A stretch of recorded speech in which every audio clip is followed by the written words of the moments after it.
Terima kasih pemirsa Anda kembali bersama kami dalam Power Breakfast segmen Market Buzz dan kita masih berbincang bersama dengan Bapak Yaya Setiatmaja. Beliau ini adalah Presiden Direktur dari BCA. Kalau tadi kita sudah melihat kinerja keuangannya yang sangat apik begitu ya, membukukan rekor di 2022, kita lihat pemirsa dari indikator fundamental. Yang pertama ada market cap-nya ini 1.078 triliun, nomor 1 di Bursa Efek Indonesia, paling besar di antara bukan hanya emiten perbankan, semua emiten yang ada di Bursa Efek Indonesia ya. Asetnya 1.314 triliun rupiah, PER-nya 26,48 kali, PBV 4,88 kali. Jadi ada sekilas indikator fundamental dari emiten BCA. Oke, kita lanjutkan perbincangan. Ini BCA menerapkan transfer antar rekening turun menjadi Rp1. Apakah sudah berlaku dan efektivitasnya untuk perusahaan seperti apa Pak Yaya? Ya, jadi begini, memang jiwanya sebenarnya. Tadinya minimum transfer itu hanya 10.000 ya. Tetapi kita mau meyakinkan masyarakat any amount istilahnya. Berapapun jumlahnya, mau Rp500, Rp10 pun bisa. Tapi gitu BI Fast-nya kan 2.500. Kalau antar bank ya harus bayar 2.500. Oh, kalau sesama BCA tapi mau sesama BCA kan Rp500, Rp400 ya, masih bisa ditransfer. Bisa dan itu free. Enggak, kita kalau antar rekening di bank kita sendiri itu enggak ada biaya. Jadi any amount lah. Efektivitasnya untuk perusahaan apa sih Pak? Enggak, hanya mau dari segi kemudahan masyarakat. Jadi segala apa produk yang kita ciptakan tidak sepenuhnya untuk cari profit. Oh, okay. Contoh flashcard. Flashcard juga jujur aja profitnya hampir nggak ada. Banyakan investment. Tetapi ini untuk menolong masyarakat, kemudahan-kemudahan bagi masyarakat. Nah, transfer ini pun demikian. Jadi kalau kebetulan mau transfer 9.000, wah kalau dulu nggak bisa, mesti 10.000 lebih. Sekarang 9.000 pun bisa, Rp500 pun bisa. Jadi lebih memberikan rasa kemudahan kepada nasabah, nggak usah mikir-mikir lagi minimalnya berapa, any amount transfer aja, Rp1 pun jadi. Nggak ada alasan, ini nominalnya kekecilan nih. Iya, jadi kita layani 50.000 misalnya. Layani seluruh kebutuhan masyarakat, intinya itu aja message-nya. Ya mungkin sih nggak ada orang transfer Rp1 kan ya, atau Rp5 pun nggak ada gitu ya. Tetapi ya kita meyakinkan bahwa any amount, nah itu dengan ekstrimnya kita bilang Rp1 pun oke gitu. Oke. Jadinya tuh ya nasabah jauh lebih nyaman begitu ya. Ya, jadi nggak usah mikir berapa sih minimum baru bisa transfer, any amount bisa transfer. Gitu. Berapa sih jumlah nasabah dari BCA per saat ini Pak? Kalau rekening kita tuh udah 34 juta. Berarti rekening. udah sesuai dengan target kan, 30 juta ya, targetnya? Target kita 30 juta. Kalau jumlah nasabah kira-kira 28,6. Karena kan ada orang yang punya rekeningnya 1 atau 2 lebih. 2 lebih ya, jadi memang secara rekening 34,6 juta, tetapi secara total nasabah 28,6 juta. Total nasabah 28,6 juta. Ya. Sisanya tadi adalah? Total rekening. Total rekening. Nah, berarti ada yang punya rekening ada 2. double. Bisa ada 1 di Tapan, 1 di Tapres, 1 di Giro gitu kan. Okay. Nah, itu ada. Kalau target nasabah 2023 berapa nih Pak? Ya kita kalau bisa, jadi gini, kita konsolidasi dulu. Karena kita menyadari ya, jumlah rekening dengan transaksi ini berbeda. Kalau hanya jumlah rekening yang kita lihat ya, belum tentu dia bertransaksi. Betul. Nah, jadi tahun ini kita lebih mengkonsolidasi bagaimana kita liatin yang masih saldo-saldo minim ya, belum banyak transaksi, apa sih kesulitannya atau kenapa gitu ya, supaya ini juga beraktivitas. Karena apa? Yang menguntungkan perbankan adalah kalau rekeningnya banyak dan aktivitasnya banyak. Bukan cuma jumlah rekeningnya, tapi diem aja. Mungkin 50% saldonya 0 ya sama juga bohong istilahnya kan. Jadi kita akan mengkonsolidasikan juga ya. Tentu kita akan terus menargetkan bertambah ya, tetapi dengan lebih yang berkualitas gitu. Kira-kira gitu. Oke, bagaimana dengan skema penyaluran kredit di 2023 Pak? Kredit berbagai macam ya. Kita lihat kemarin misalnya waktu ulang tahun BCA, kita mengadakan suatu hybrid expo.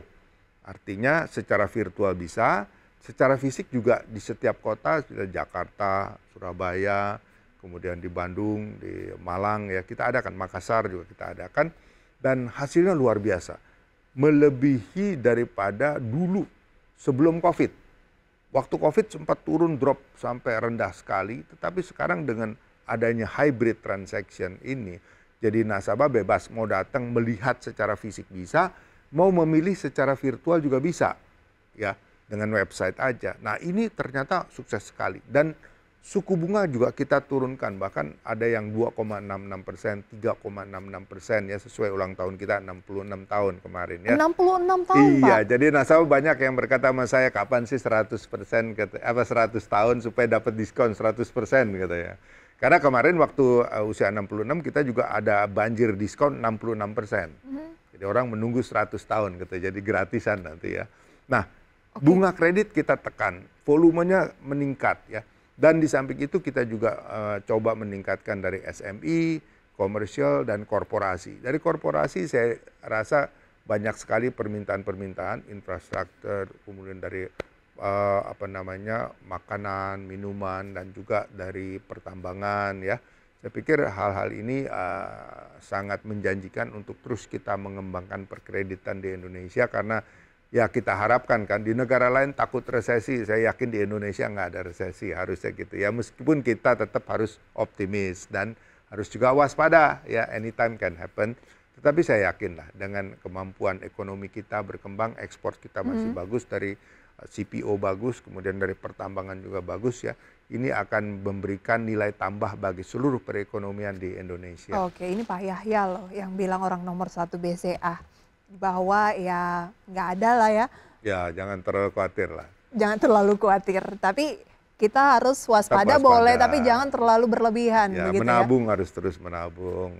Membeli rumah tetap membeli rumah kalau ada kesempatan untuk membeli rumah. Untuk investasi, itu bukan kredit konsumen loh, bukan konsumsi, konsumsi, itu konsumen, kebutuhan. Karena sekali invest itu nggak habis, daripada bayar kos-kosan terus, duit hilang.